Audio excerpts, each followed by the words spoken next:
I understand that he has a press avail as well at 2:30.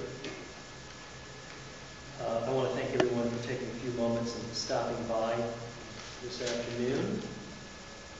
As many of you know, I do these press avails after every major election. Last night's elections, if you look across the state at every geographic region, small communities to large cities, provided mixed results, both for Democrats and Republicans.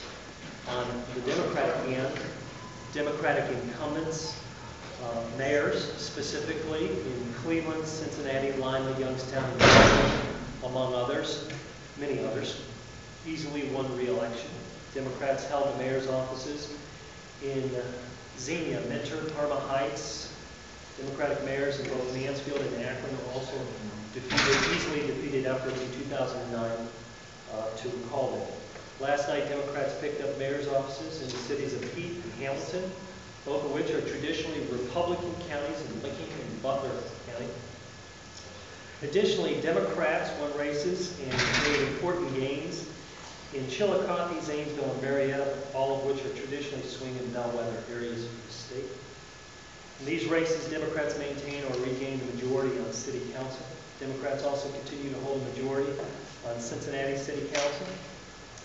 While Democrats did not win the mayor's offices in two larger cities, Dayton and Toledo, for example, Republicans did not win those cities either.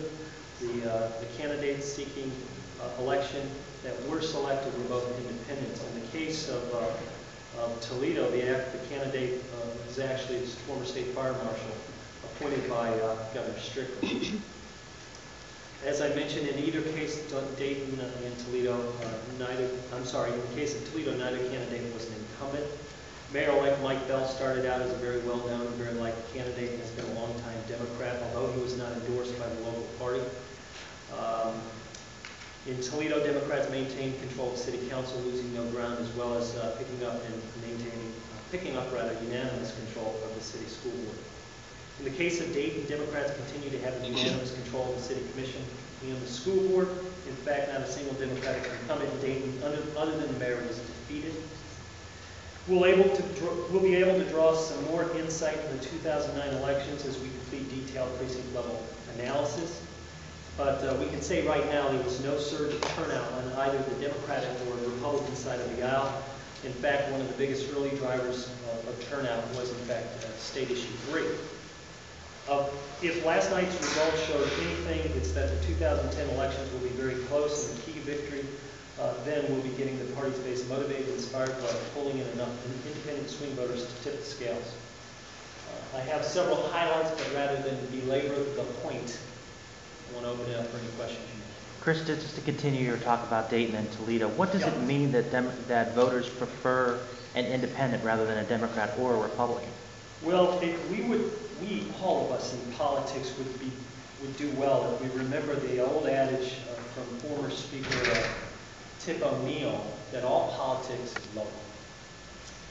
It is.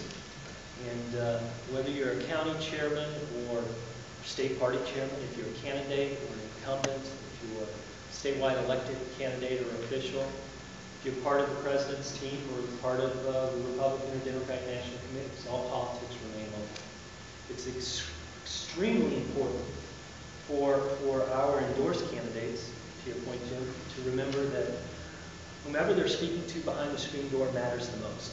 And to that point, candidates, incumbents, Democrat or Republican, need to spend the months preceding an election getting their message out and meeting with them and speaking to voters on a daily basis. Some of our areas of weakness, which we noticed across the state last night, had to do with campaigns that were not as energetic and energized as they needed to be through the course of the months of summer and spring and fall. And when these candidates finally got around to working hard in the weeks before a campaign, time had left them in a situation they couldn't make up. Now, in the case of Dayton, what you will find out when you look at the city of Dayton, the city commissioners, school board, other elected officials across Montgomery County who happen to be Democrats did very well last night. Across Southwest Ohio, did very well last night.